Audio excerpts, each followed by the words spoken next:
So I've just pulled this out. I've not pressed the button at all. My immediate thing is I'm going to swap the spark plug only. Forget the coil, spark plug only. See if this becomes a regular easy start. Remember, it just cranked and cranked and cranked and cranked. So let me swap for the new spark plug. Brand new plug in. I think we'll know straight away if it's good or not.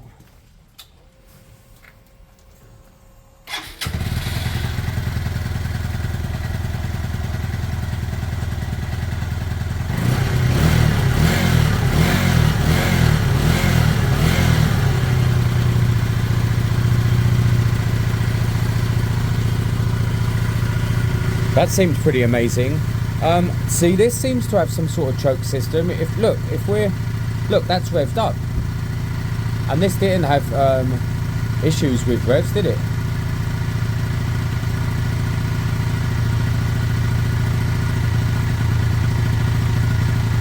Let's see if that settles down. I'm curious if there is some sort of enrichment system.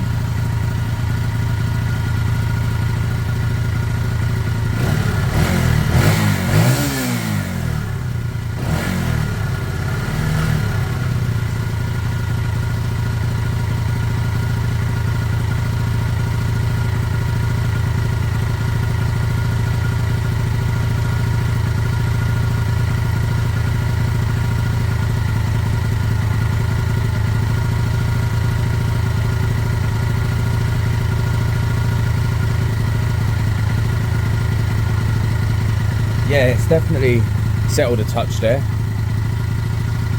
I don't know where we are with this bike, if I'm being honest. I can't remember. I don't know if I've driven this bike. I don't know. I think next week I'll need to reassess this, or once the others are finished, I need to reassess this. I also need to keep starting it over the next week, making sure that it just starts like this. It's got the exact same throttle body as the other bike.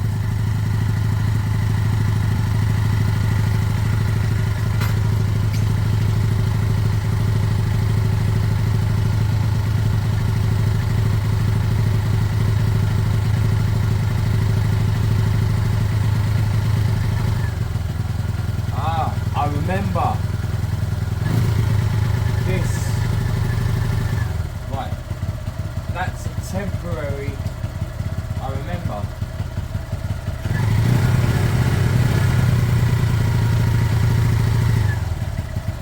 Okay.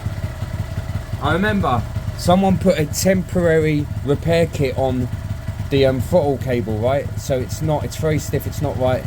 I see, that's a great sounding engine. This needs a throttle cable. I'm picking up my phone and ordering it now. That's my new thing. I order when I think about it. So that's ordered. It seems like a simple spark plug resolved that issue there. Let me mess around with it.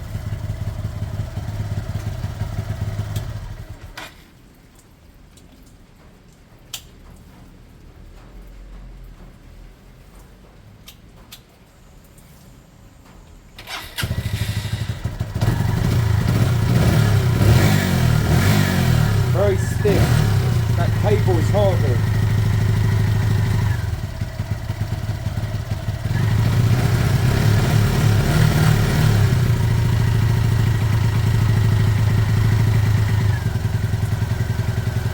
Alright.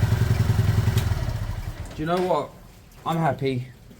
That is a great engine, I can hear it. Throttle cable is stiff. In fact, I think the throttle probably won't return. Let's have a look. Really stiff, really stiff. It is returning, but it's super stiff. It's a temporary repair fix one. You can buy them online, but it's not done right. It's not seated right. It doesn't look right. It doesn't feel right. So I've ordered the original now, brand new one. So that will be good. This bike's not far off being done. I've got side panels. It's got the brakes definitely need a clean up. They're fine. They're working, but they just feel a little bit gunky. That'll be easy, no issues at all. So this Michigan will be good to go in a few weeks. I can't believe it's the 1st of December today. You guys are probably watching this. Wow, it might even be 7:14. it might be the 15th, 16th, 17th, 18th today. It could be any of them days, so it's nearly Christmas. Can't believe it. And sometimes the bikes that you're watching currently have been sold a few weeks in advance. I'm trying to release a few more videos. I know I was backing off to one a week ideally, but I'm storing up too much footage really, and my phone gets clogged, so I'm trying to put out a bit more at the moment. Cool, we're done. I've done loads today. There isn't much more I can do. I'm waiting for parts. Next week I should have a bunch of parts. The Herald should be done next week and ready to go with its new throttle cable. I'm not worried about that. That'll be great. £1,000 worth of bike there all day long. It's a stunner and a great runner. And then my guess is this lexmoto will be next actually. This is an EFI model, a 2020 or 2021. This would also be a grand all day long, I'm sure, when it's ready to go. And this isn't much money, guys. We are not talking much money for bikes that I've serviced and done all the works on, the brakes and everything, and touching up here and there. You know, the £1,000, the 1100s, they're really cheap for bikes that I've gone over, I think.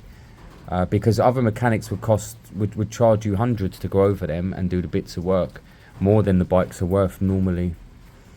Cool, great. Thanks for watching. I know it's a bit bitty at the moment because I'm doing three or four bikes at once. The CBR I haven't touched for 3 weeks.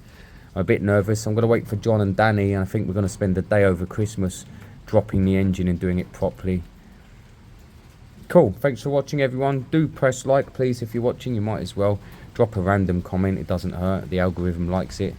And I'll see you all soon. The next day.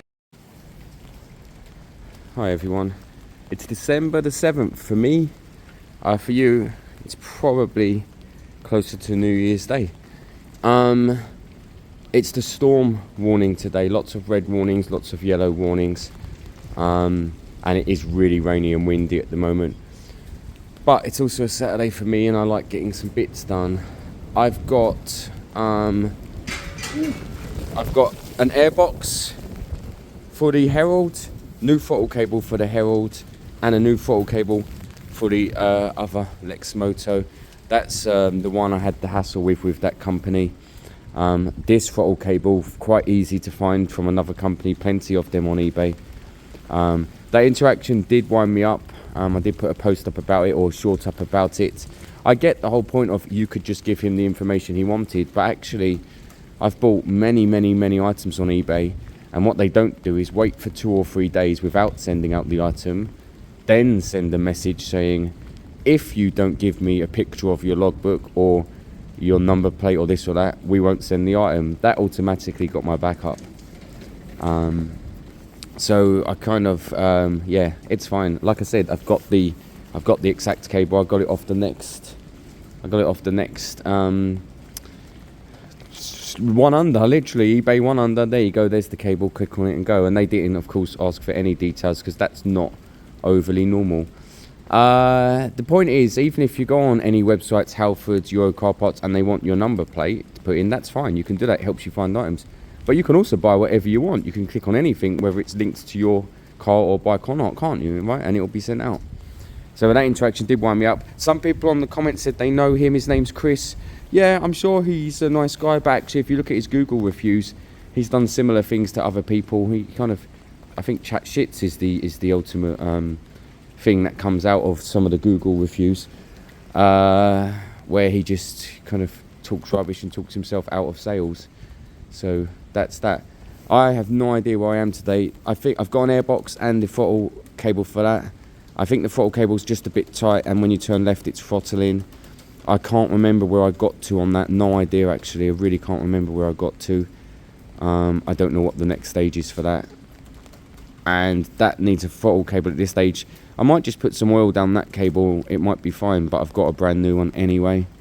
So today I'm going to be finishing that, getting that advertised, and then reassessing these guys if I can. I remember that it kind of idled at times. I know what I wanted to do with that. I wanted to check the valves, didn't I? I wanted to check the clearances. And then the other thing is I wanted to check any of the EVAP system that existed. And also that big tube that I had on there, there was a big tube on there and there was a big box, right? that actually is the warming up. That is the enrichment system. I was looking online, so that is how it warms up and idles. So that is something to do with it as well. So I really want to strip that back down at some point over the next few weeks and get down into that system properly and see what's going on. Because to be able to just idle, there should be no issues there at all. There's something in the way, and I think it's that system. If I really needed to, it's an 18 bike, 2018. If I really needed to, I would put that back to carb. I really see no issues. It's so easy, guys. You just buy a CG125 cable, a carbed one, put the manifold on, put the carb on, same airbox, and you run a carb. You will get the EFI light on the dash. You can even just cut that or take the bulb out. It doesn't mean anything.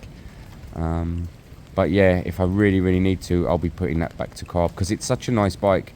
I want it to run at its best. And this EFI, when you go on the Facebook page, they're haunted with issues wiring this EFI system, this idle system. Honestly, it's everywhere online. So if we put that back to carb, I'd be making a more reliable bike, I have no doubt. So it's a really horrible day, so I don't care if I don't achieve too much. Let's look at what we've got here. This is an Airbox for a bike. It is for one of the Herald bikes, but there's a classic and a scrambler. There's two versions. I don't actually even know what version this is that I've got here, but there's no reason why this Airbox wouldn't fit on it and work. And this Airbox sits on this side, okay, so here. What we have got though is a battery that appears to be out of place. I don't think the battery goes there, so I think at this stage I'm going to have to undo the battery to see if I can get this Airbox in and fitted and go from there. The other thing I should do is we've got securing bolts on the top, so I should look under the seat to see if the frame has a spot for them, because that would make life easier. So let's get the rear seat off. I might have to take the battery and the tray out for now, get the Airbox in and see where the battery and the tray goes to. Otherwise, normally it would be on the other side, sideways. So normally it would be in here, up here somewhere, probably attached to that somehow, but I don't know how much work people have done to this bike. I don't know what they've really taken off, but let's look at it. Let's start with the basics. Let me get all of this, the battery and the battery tray, off first, and the rear seat. Let's see if there are securing points for the Airbox, which it wouldn't matter if there wasn't. I'd use cable ties, I'd use anything else that would work, but I'm just trying to work out if I'm off the mark with the Airbox. But I think that is the Airbox for this bike, and it goes on the other side. I think the battery then comes here on this side, but I'd have to work out where this tray sits. It'll be up here somewhere. So after a bit of fiddling around, this Airbox is in and bolted. It's solid. I just got to work out a couple of bits. Side panel will go on. Look, it just tilts like that. It is bolted in the top. Side panel will go on. I need to put a new grommet up here for one. This wire is pinched. Let me move that. There you go. What I do need to do still is relocate the battery tray now. My guess is the battery tray originally has a bolt that goes there and one down here probably, or even up here. It probably bolted across and sat in the back. This tray doesn't do that. This isn't the tray for the bike basically, but it would sit somewhere. It would sit somewhere in here like that, probably there. So how do I secure this now?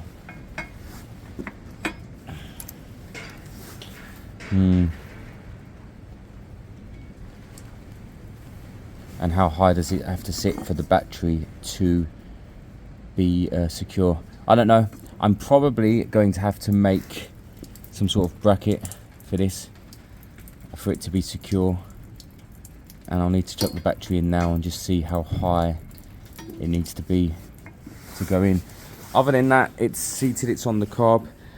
I'm of course taking the tank off. I think, yeah, I'm gonna need to get the new lead in. I'm just gonna measure up the new wire, just make sure it fits, but it should be. It's a CG one. And yeah, and then really consider what I do with this battery tray. It might be that I buy an original online and wait another week. It's not the end of the world.